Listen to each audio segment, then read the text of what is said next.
Why the is this book? First of all, the writing is so tiny. Second of all, why are the pages so filled with so many words? Like, what the Does anyone else skim read their books? And by skim read, I mean only read dialogue. Like, you don't read description. Because personally, I don't care what someone looks like. I don't care where they are. I don't care what they're doing. I care about the conversation. I like pages that aren't filled with this many words. Like, literally every page is like, look at this. Are you f***ing kidding me? So what ended up happening is I'm sitting here reading this new book, and I turn the page, and there's a paragraph on the page this long. It goes from the top of my Kindle to the bottom of my Kindle. It's that long. And I skipped it, okay? I skipped it. Okay. You got me there. Yeah, so apparently books have too many words in them now. This wasn't exactly the development I expected in the book space. I will be perfectly honest. You know how we've talked about how media literacy is down and people not necessarily being so conscious about what they're consuming and all of that stuff. I'll be perfectly honest, even when I was talking about those things and I've been thinking about that, hearing the complaint that books have too many words in them was not even on my radar. Okay, no. I'm getting ahead of myself. Hi, welcome to Narrative. My name is Veronica, and today we're going to be talking about what gasted my flabbers with people saying that they only read dialogue, or they stop reading, or they, like, if the paragraph is too long, or why is there so many words on each page? Like, I feel like I don't have the words to convey, like, what I'm thinking, what I'm feeling. I am confused. I am, what? You know, most of it is just, I'm confused. I'm really confused. Why do you call yourself a reader? Why are your whole thing that you are reviewing books if you don't read the damn books? What? I didn't know that it needed to be said that if you're going to be reviewing books, you need to do the thing that implies, you know, read the book.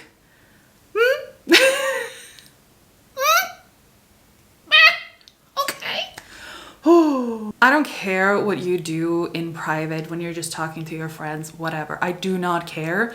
But when you go online and you're positioning yourself as a marketer, because that's what you do, all influencers, all book reviewers, like all of that stuff, you are positioning yourself. You are a marketer. That is what you're doing. You are marketing content. You can hide behind, I'm just talking about my opinion all you want. But if you're making this your whole brand, you are positioning yourself as a marketer and an authority.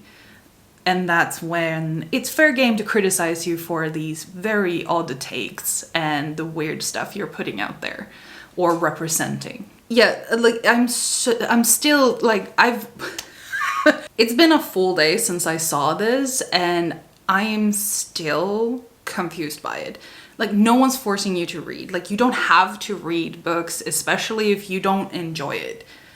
Like, just move on, maybe, you know? On one hand, I am really, really confused by this whole thing, but on the other hand, I'm not, because in my head, I have this headcanon, if you will, where they are engaging with books because it is something they have seen as a status symbol, or like this is a marker for intelligence kind of thing, because historically literature has been limited to the elites.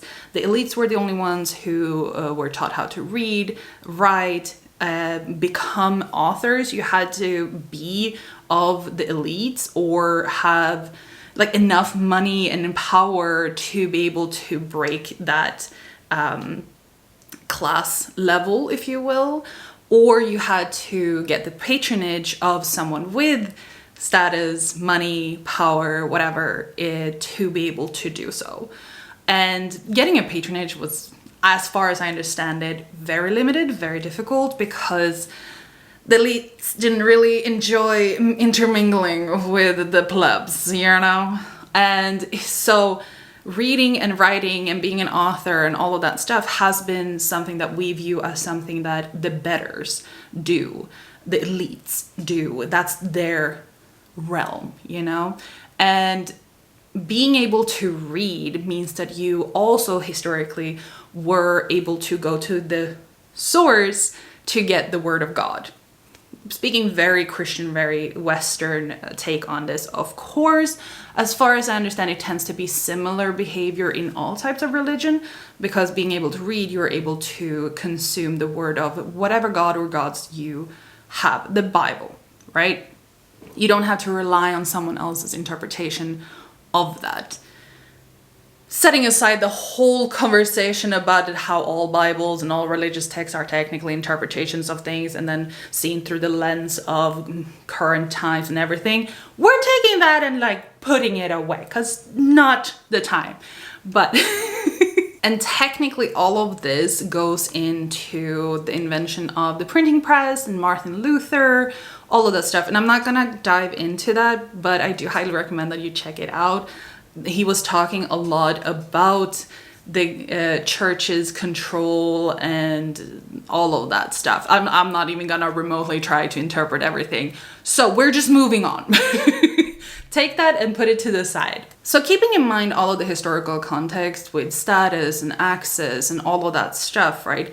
I think that these people associate intelligence with reading, just a simple act of saying, hey, I'm a reader, even if they don't actually read the stuff themselves, because they think if I associate myself with books and reading, I am therefore more intelligent. That happens because they don't realize that yes, reading can absolutely increase your knowledge about something, but intelligence comes from being able to engage with the content and discuss it and figure out your own stance on the topic and draw learning experiences from that. You need to actually be able to activate your brain enough to engage with the content you're consuming. And I firmly believe that anything you read, you can do that with. You can draw learning experiences from thrillers to fantasy to like the sluttiest romance ever. You can engage with it on an intellectual level that definitely can enrich your life and your knowledge and your intelligence. Absolutely. So this is absolutely not bashing on specific genres. I want to make that clear. These people just kind of regurgitate what's being told to them and never really actively engages with it on their own thoughts and opinions. And I think that's where the problem is, because if you don't actually enjoy reading it, then why are you? Why do you keep pushing to read books that have a lot of words if you don't enjoy that? You know, why are you feeling comfortable enough to go like, hey, I read books, but this book has a lot of words on one page. That's not okay. That's just a disassociation or like a desync or whatever. I can't forget. I can't remember the word. It's just weird. It's a disconnect.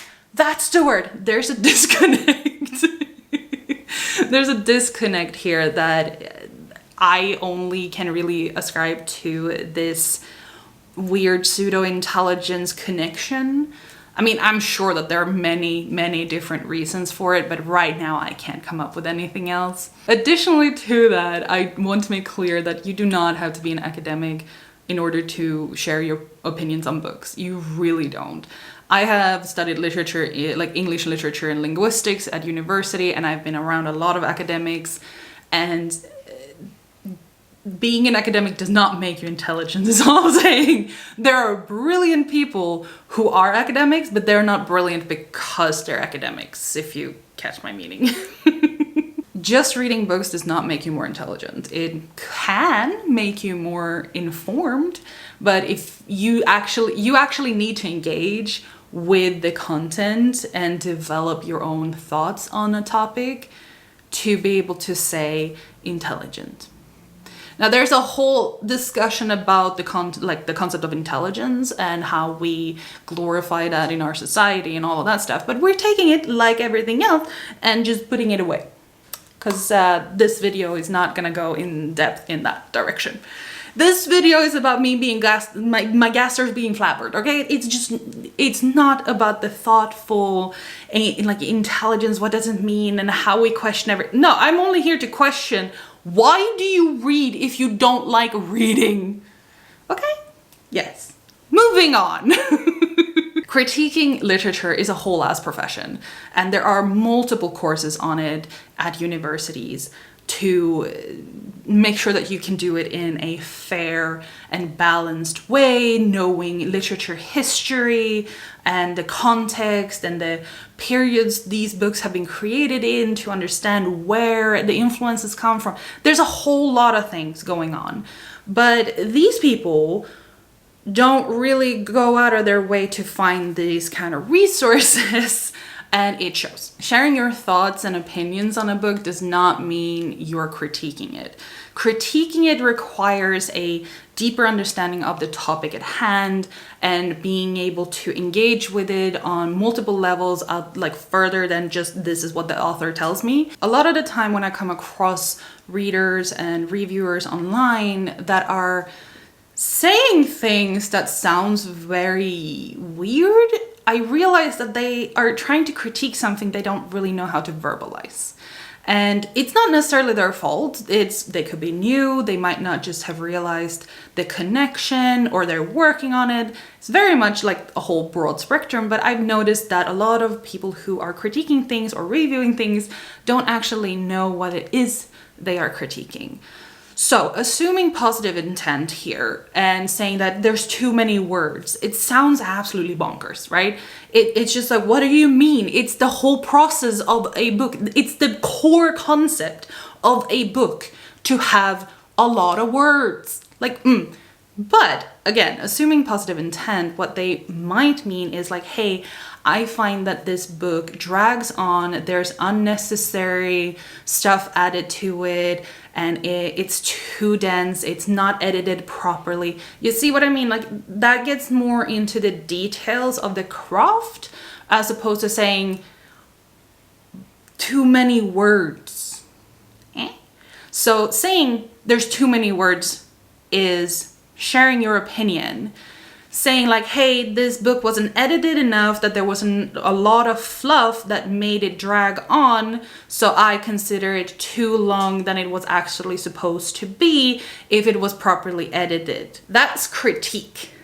That is you getting into the deeper levels of the craft, the creation, the story, the world building, the character. You are actually paying attention to the details and being able to bring up exactly what it is that you're not really liking with something.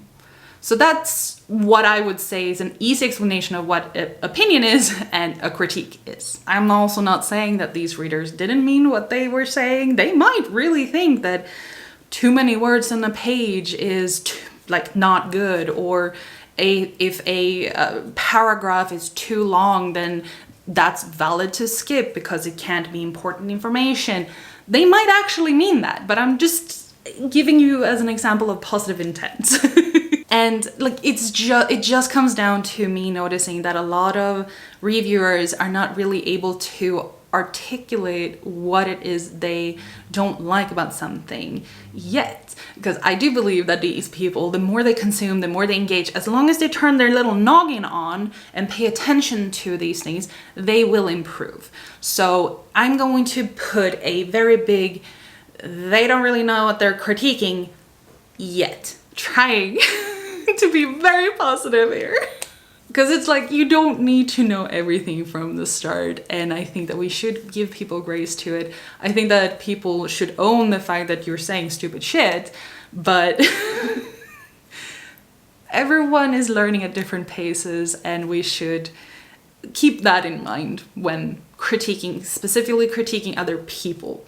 So I am going to assume that they just haven't learned how to articulate specifics yet. With that said, if you make reading and reviewing your whole thing online, you know, then you have a responsibility to actually educate yourself and not deceive your readers, because you're positioning yourself as an authority on something. And with that comes responsibility, as the saying goes, you know? On the other side, if I allow myself to not assume positive intent, I'm very worried about state of things, you know? I'm worried about where we're going because people who claim to love reading are complaining about there being too many words and that they only read dialogue, and if a paragraph is too long, they'll stop reading or just start skimming. And they don't care about plot.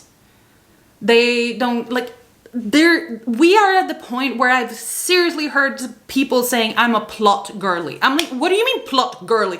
If your story doesn't have plot, it's not a goddamn story.